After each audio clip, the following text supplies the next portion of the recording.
Okay, I got new duct pipe.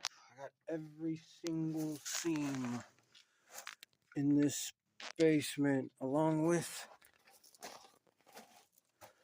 new duct pipe where it needs. This is a new duct pipe here. The plenum, I mean, new collars, just absolutely above and beyond. New plumbing here. Nothing is touching the copper pipe. The plenum is rebuilt. There are